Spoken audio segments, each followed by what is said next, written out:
We go to the next one, which is forgiveness. And forgiveness is that quality which comes out of mercy.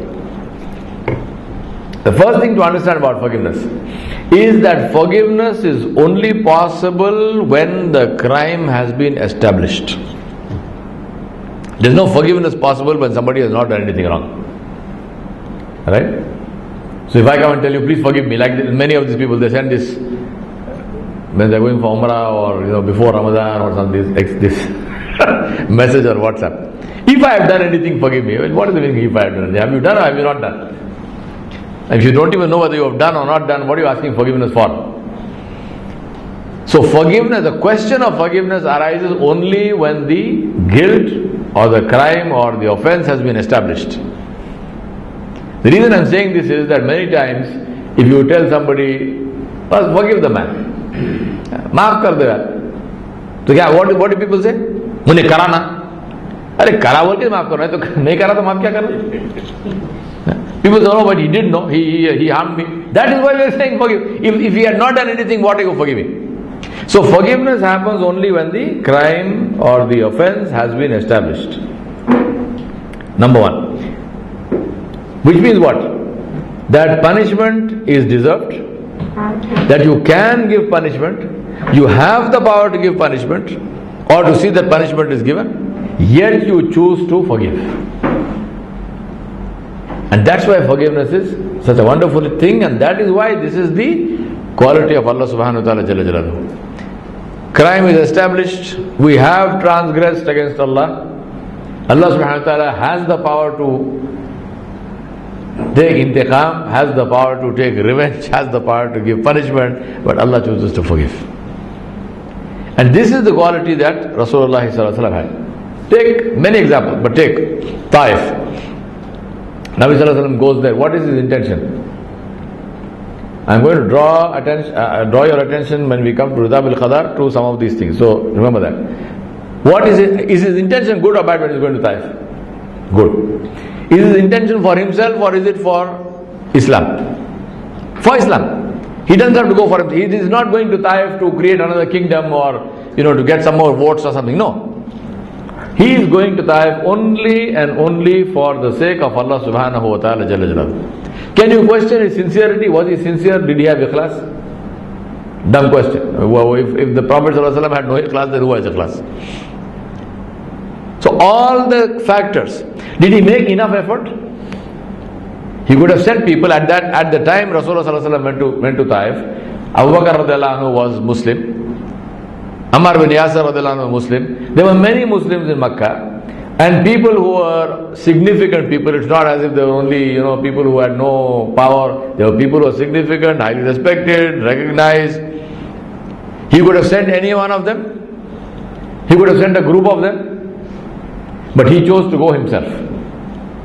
So here we have a situation where intention is beyond question, sincerity is beyond question, purpose is beyond question, effort is beyond question, but what is the result of that journey? I don't use the term failure because it was not failure. What the Prophet ﷺ did was not failure. But the worldly situation, the circumstances that he faced were circumstances which were all negative. He was abused, he was reviled, he was assaulted, he was wounded. All of this happened. Physically, that we can see. What happened to his heart? How did he feel that in his spirit? Allah only knows. That's between Allah and His Nabi Sallallahu Alaihi Wasallam. We're talking about forgiveness. So now, crime established, beyond doubt. Next issue, do you have the power to retaliate? Allah subhanahu wa ta'ala sends Jibreel alayhi salam. Nabi Sallallahu Alaihi Wasallam goes into the garden, and I'm not telling you the whole story in detail. First of all, because you know that. Secondly, we don't have time in this lecture. Inshallah, when we have time, we do that some other time. But he went into this garden, he was given some water and some grapes and so on and so on. Then he falls into sujood and he makes dua to Allah subhanahu wa ta'ala. And he makes the dua to Allah subhanahu wa ta'ala, he describes his condition, he describes to Allah subhanahu wa ta'ala how weak and powerless he was and what he tried to do. And then he said, but I will continue to work hatta tarda, until you are pleased. He's not saying that, I'm sorry, you gave me this job, can't be done. Assalamu alaikum, find somebody else. No. He's saying, Ya Allah, this is all what happened to me, but Ya Rab, I will continue to work hatta tarda, until you are pleased. If the whole world is displeased with me, it doesn't matter, as long as you are pleased. And if you are not pleased with me, then it doesn't matter if the whole world is pleased with me or not, makes no difference. What was the result of this dua? Jibreel alayhi salam comes. Along with Jibreel alayhi salam, another angel comes. Jibreel alayhi salam says, Ya Rasoolullah, your Rabb has heard your dua. And your Rabb has sent this malak. He has sent this angel. And he has put this angel under your command. Command him and he will do whatever you tell him. Nabi sallallahu alaihi wasallam asked him, who are you and what can you do? He said, Assalamu alaikum ya Rasulullah. I am the malak, I am the angel in charge of the mountains. Nabi sallallahu alaihi wasallam said, what can you do? He said, I can join the two mountains on either side of Taif. He said, there will be no Taif. There will not even be a memory of Taif. He said, every living thing in Taif will be finished. These people have harmed you. Your Rabb has given you this power. Crime established, the power to retaliate established. And remember, if Rasulullah had used this power, would Allah subhanahu wa ta'ala ask him a question? No. No. Allah subhanahu wa ta'ala gave him the, do this. So now after doing this, would Allah subhanahu wa ta'ala say, why did you do? Where is the question of why? Do this. What was his response? He said, my Rabb has not sent me to kill people. My Rabb has not sent me to kill people. He said, my dua to my Rabb is that even if these people do not accept my message, that their children should accept my message. And of course, history is witness that happened. Even those people accepted Islam after some time, but then their children, from among whom is Muhammad bin Qasim. He is Thaqafi, one of the greatest generals of the Banu Umayyah. Fatah Makkah, same story. People who troubled him, people who they killed his daughter, people who confiscated, took away his wealth. Not only him, all of the people who migrated from Makkah to Medina, their wealth was confiscated, they were harmed, many of the Sahaba of Rasulullah died. Okay, so I can understand you did not ask for those who killed Sumayya radiallahu anha or Yasir radiallahu anhu. Abu Jahl killed them. Abu Jahl had already been killed in Badr. But what was wrong with asking for compensation for property which was, unjustly confiscated? What was wrong with asking for compensation for money which was taken? Okay, you didn't ask for yourself, ask for the people. And Nabi Sallallahu Alaihi Wasallam is commander of an army. He can order it and it will happen. What does he do? He stands on the door of the Kaaba and he calls the people. So now they come running. Because now he is army commander. So then he says, what shall I do with you?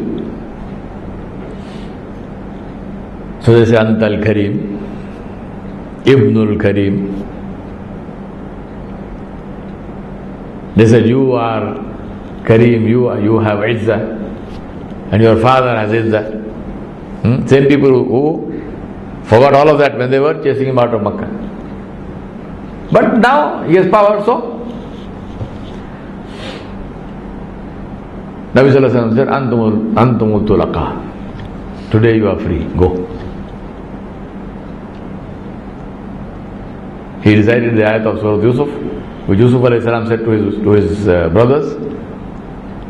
He said, today there is no blame on you. Nabi Sallallahu Alaihi Wasallam said, today there is no blame on you. Go, you are free. And that's why the people who were in Makkah at that time are called At-Tulaqa. They are called the freed slaves of Muhammad Sallallahu Alaihi Wasallam. Because according to the law of the land, when a city was conquered, it was the law of the land that the men could be killed and that the women and children could be taken as slaves. Nabi Sallallahu Alaihi Wasallam did nothing of that. Not a single person was killed, nobody was enslaved. He did not even ask for compensation.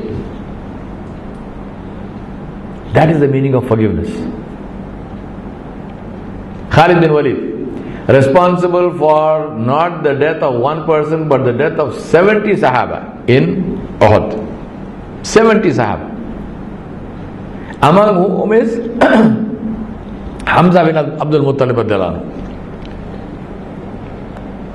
Rasoolullah sallallahu alaihi wasallam's uncle, and because he was uncle by relation, but he was the same age as Nabi sallallahu alaihi wasallam, so he was a companion of the Prophet sallallahu alaihi wasallam, one of his greatest and closest companions, one of his greatest supporters, a huge strength to Islam. He also died in the same battle. So Khalid bin Walid is responsible for that. When Khalid bin Walid comes to Medina, what is the treatment of Nabi sallallahu alaihi wasallam? When he hears, when they tell him that Khalid and Amr ibn al-As are coming to Medina, he orders and says, nobody will say anything to either of them which is criticism. Because 70 people who died, their families are in Medina. He said, no one will say anything, they will not criticize him. One of the greatest enemies of Islam. The two of them come, Rasulullah sallallahu alaihi wasallam stands up from his place and he puts his shawl on the ground and tells Khalid to come and sit on this shawl. Rasulullah sallallahu alaihi wasallam, to the best of my knowledge from my reading of the Seerah, he did this only on two occasions. One was for Fatima az-Zahra radhiyallahu anha, his daughter, who he loved so much, and the other one was Khalid bin Walid. He stood up to receive them, and he put his shawl on the ground and he made them sit on the shawl as a mark of honor. Who is he doing it to? And then it doesn't end with that. He then makes Khalid ibn al-Walid the commander-in-chief of the army. And it doesn't end with that. He then gives Khalid bin Walid the title of Saifullah.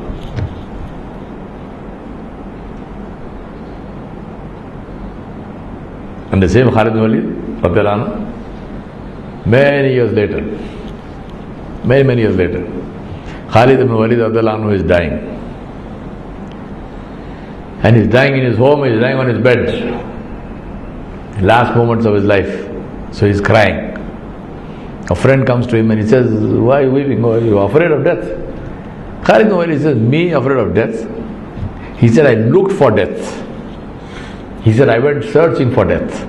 In every battle, he said, Allah is witness. There is not an inch of my body from the top of my head to the bottom of my feet which does not have the wound of a sword or a spear. Every single part of my body has some wound taken in some battle. But today I am dying here in my bed like a camel. Like a camel dies in its stable. He said, I wanted shahada fi sabilillah, in the path of Allah, in the battlefield, fighting against the enemies of Islam. But today I am dying in my bed. That's why I am weeping. And so his friend said to him a wonderful thing. And that's the reason why it is good to have good friends. Friends who are connected to Allah and friends who have wisdom. His friend said to him, he said, Allah subhanahu wa ta'ala will give you darajat, inshaAllah. He said, but remember this. He said, your fate was sealed the day Rasoolullah sallallahu alaihi wasallam gave you the title Saifullah. He said, your fate was sealed the day Rasulullah sallallahu alaihi wasallam called you the sword of Allah. He said, how can the sword of Allah fall in battle? Huh? He said, you could not have been killed. You could not have been killed. No enemy could have killed you after Rasulullah sallallahu alaihi wasallam gave you this title, Saifullah, sword of Allah. He said, your fate was sealed the day he gave you this title. You had to win. You had to be safe in battle. Wound, yes, but nobody could kill you. How can the sword of Allah fall? Good to have good friends, because they come to your aid when you need them.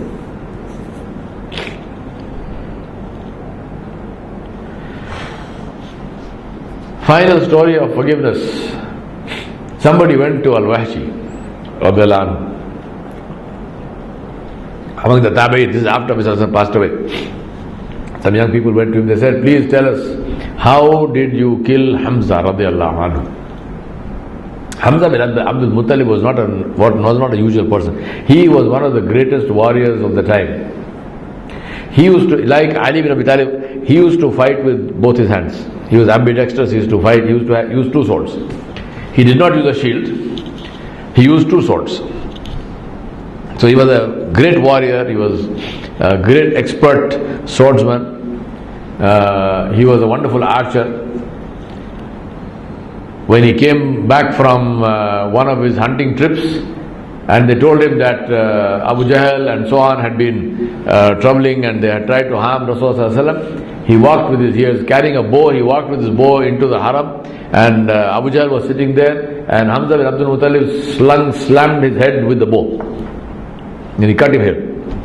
And he said, how dare you do anything to my Nabi Muhammad?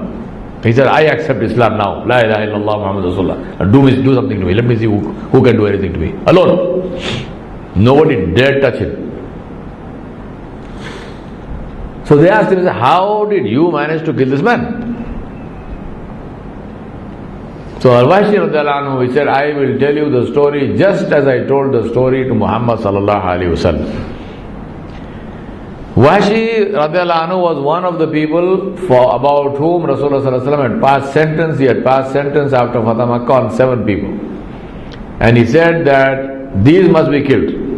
They must be executed for the crimes that they had committed. And he said, even if they are found hanging from the kiswa of the Kaaba, even if you find them holding the cloth of the Kaaba, kill them. But the actual reality is that I think, if I'm not mistaken, only one was killed. All the others he forgave later on. But Wahshi was one of them. Now, so Wahshi said, when this happened, I left Makkah and I went away. And I was planning to go off somewhere else, to some other country or something. And he said, some of my friends told me, how much will you run? Where will you run? Because he went to Taif. After Makkah, he went off to Taif. And he said, after Taif, then there was Battle of Hunain. Taif fell. So he said, then I left Taif. I wanted to go off to Abyssinia or somewhere. So one of my friends, he said, some of my friends told me, look, how much will you run? Where will you run? Someday somebody is going to find you and then you will die, you will be killed. What is the point of that? So he said, go accept Islam, apologize to Muhammad sallallahu alaihi wasallam, he will forgive you. So Wahshi said, I covered myself up completely, so I could not be recognized, because he has to first reach Nabi sallallahu alaihi wasallam. If somebody recognizes him on the way, he is dead.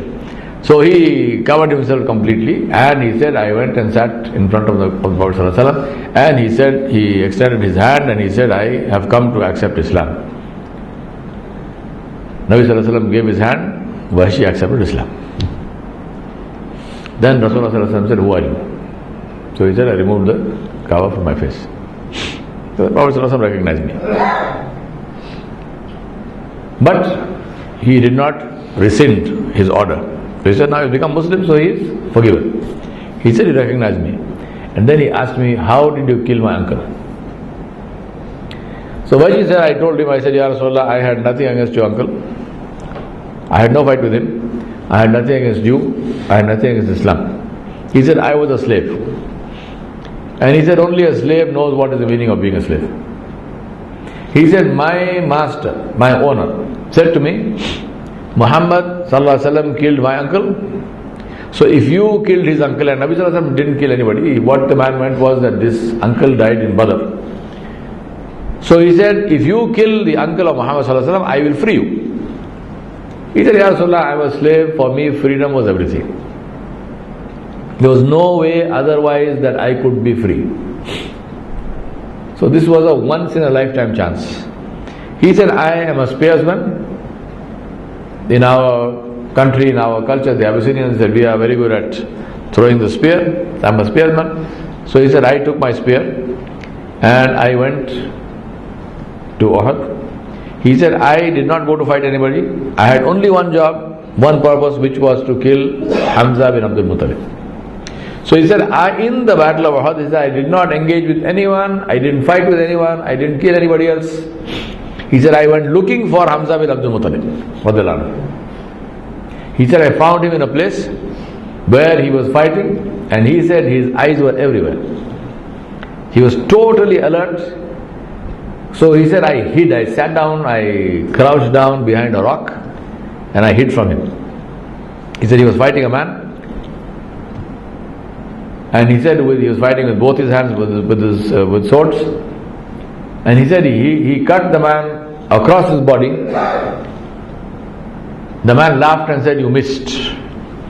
He said, Hamza said, take a step forward. He said the man took a step forward and he broke into two. Now imagine the force of that blow of the sword, where the sword went through the whole man's body from one end to the other, and the man didn't even feel it. That was Hamza bin Abdul Muttalib. Wahshi said, radiallahu anhu, he said at that time Hamza bin Abdul Muttalib radiallahu anhu relaxed. And he said the moment he relaxed, he said, I stood up from behind my rock and I threw my spear. He said the spear entered him this way and went through his body. He said he turned around and looked at me, and he said I was terrified. He took a step towards me, but the wound was too much. The spear was through his body, the wound was too much. He could not stand, he fell down. But she said, I was afraid even to go close to the body. So he said, I waited until I was absolutely certain that he was dead. He said, then I went to the body, I retrieved my spear, and I went home. That's it. I went back to my camp. He said, I didn't fight anybody, I did not do anything. This is what happened. Now, who is Nabi Sallallahu Alaihi Wasallam talking to? He's talking to one of the greatest enemies, somebody who caused him so much harm. Nabi Sallallahu Alaihi Wasallam wept and wept and wept. He kept the body of Hamza bin Abdul Muttalib and he read Salatul Janaza on all the 70 Sahabas. So Hamza bin Abdul Muttalib's body, the Salatul Janaza was read by Nabi Sallallahu Alaihi Wasallam 70 times. Then he buried him with his own hands.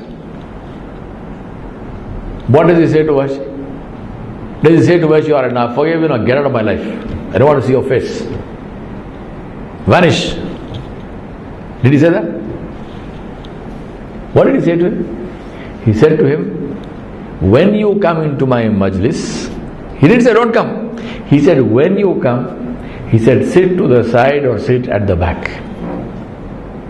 Because when I look at you, you remind me of my uncle.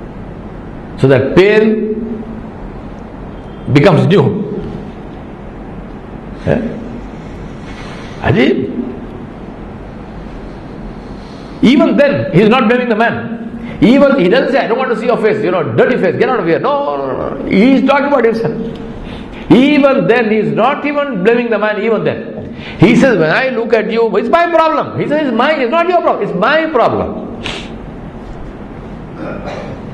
I feel bad. The pain of my uncle's death gets revitalized, it becomes alive again. So when you come, please sit to the side or sit at the back. He does not prevent Wahshi from looking at the Nabi, which is ibadah. He doesn't prevent him, come, pray behind me. Come listen to Tilawat Quran. Come listen to that Durus. Come listen to this. Many years ago, many years after that, Wahshi took part in the battle against Musaylima al-Kadhab. And Wahshi said that my one aim was to kill Musaylima. And he said in the end, Musaylima al-Kadhab was killed by Abu Dujana with the sword that Nabi Sallallahu Alaihi Wasallam had given him. It was the Prophet ﷺ sword himself. And Wahshi said, at that instant I threw my spear and my spear killed the man. So he said that if my spear killed the man, then he said that spear killed the best of people, the best of men, and it killed the worst of men. So he said, I don't know, because Abu Dujana also came at the exact time and he hit the man with the sword. He said, but if it were my spear which was responsible for the death of the man, he said that my spear, with that spear I killed the best of men and I killed the worst of men. This is the meaning of forgiveness, and that is the reason there is reward in it. Because it is something which is not natural. It is something that comes only because of this wusat of the qalb, this greatness of the heart, this kindness, this amazing nobility of character which Rasulullah ﷺ demonstrated.